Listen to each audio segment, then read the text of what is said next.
এত সুন্দর ওয়াল হ্যাঙ্গিংটি আমি বানিয়েছি মাত্র ৳১০০ খরচ করে। আর বাজারে এরকম ওয়াল হ্যাঙ্গিং এর দাম আনুমানিক ৳৫,000 থেকে ৳৬,000, যেটা আমাকে গুগল জানিয়েছে। আসসালামু আলাইকুম, কেমন আছেন সবাই? এই সপ্তাহের সোমবারে আমি আপনাদের জন্য একটি লং ভিডিও নিয়ে এসি। তাই এবারেও দেরি না করে নিয়ে আসলাম। আশা করছি আপনারা ভিডিওটি না টেনে পুরোটা দেখবেন। এবার মূল ভিডিওতে ফিরে আসি। যাদের ঘরে ছোট বাচ্চা আছে তারা অবশ্যই ডায়পার ব্যবহার করেন। আর সেই ডায়পারের প্যাকেটগুলো নিশ্চয়ই ফেলে দেন। আমার তো মনে হয় আজকের ভিডিও দেখার পর আর কেউ ডায়পারের প্যাকেট ফেলে দিবেন না। তক্ষুনি আপনারা ঠিকই ধরেছেন। আমি এই সুন্দর ওয়াল হ্যাঙ্গিংটি বানিয়েছি ডায়পারের প্যাকেট দিয়ে। আর এখানে বেশ অনেকগুলো ডায়পারের প্যাকেট আছে যেগুলো আমি অনেকগুণ ধরে জমাচ্ছিলাম। আর এই ফেলে দেওয়া জিনিস দিয়েও অনেক সুন্দর করে ঘর সাজানো যায়। আর এই ওয়াল হ্যাঙ্গিংটা বানাতে আমার ৳১০০ মতো কেন খরচ হয়েছে সেটাও বলছি। আমি এখানে শুধু কালার আর গ্লুর দামটা ধরেছি। আর যেসব ম্যাটেরিয়ালস আছে সেগুলো কিনতে তো আমার টাকা লাগেনি। বাজারে কিন্তু এরকম দেখতেই অনেক ওয়াল হ্যাঙ্গিং বিক্রি করে আর সেগুলো খুব চড়া দামে বিক্রি করা হয়। আর আমার মতো যারা গরিব আছে তারা কিন্তু এত দাম দিয়ে না কিনে বাসায় তৈরি করে ফেলতে পারে। যাই হোক, এবার আসি এটা বানানোর প্রসেসে।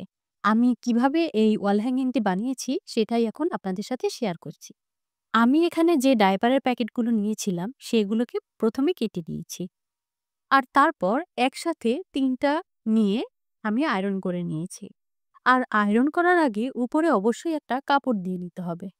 আর তারপর সেটাকে ইচ্ছেমতো ডিজাইন করে কেটে নিয়েছি। আমি এখানে ফুলের শেপে কেটে নিয়েছি। আপনারা চাইলে আপনাদের পছন্দ মতো যেকোনো শেপে কেটে নিতে পারে। এরপর আমি কয়েকটা ফুলে করে নিয়েছি গোল্ডেন কালার আর কয়েকটা ফুলে করেছি কালো কালার। এরপর সেগুলোকে আমি শুকাতে দিয়েছি।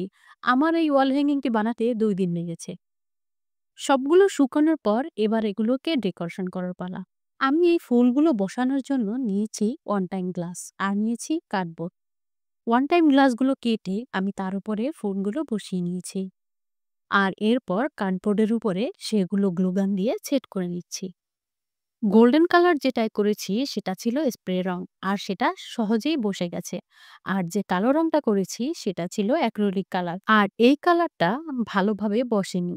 আর যেটা দেখে আমার খুবই মন খারাপ হচ্ছিল। এরপর দেখলাম এই ডিজাইনটাও খারাপ লাগছে না, দেখতে বেশ ভালোই লাগছে।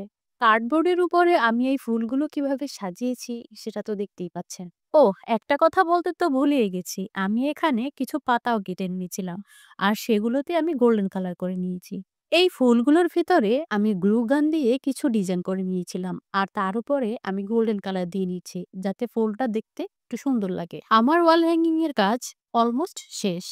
এবার দেয়ালে ঝোলানোর জন্য আমি পেছনের দিকটায় হুক লাগিয়ে নিয়েছি। আমার এই ওয়াল হ্যাঙ্গিংটি আপনাদের কাছে কেমন লেগেছে সেটা কিন্তু জানাতেও ভুলবেন না। আমার ভিডিওটি যদি ভালো লাগে তাহলে অবশ্যই শেয়ার করে অন্যকে দেখার সুযোগ। সবাই ভালো থাকবেন। আল্লাহ হাফেজ।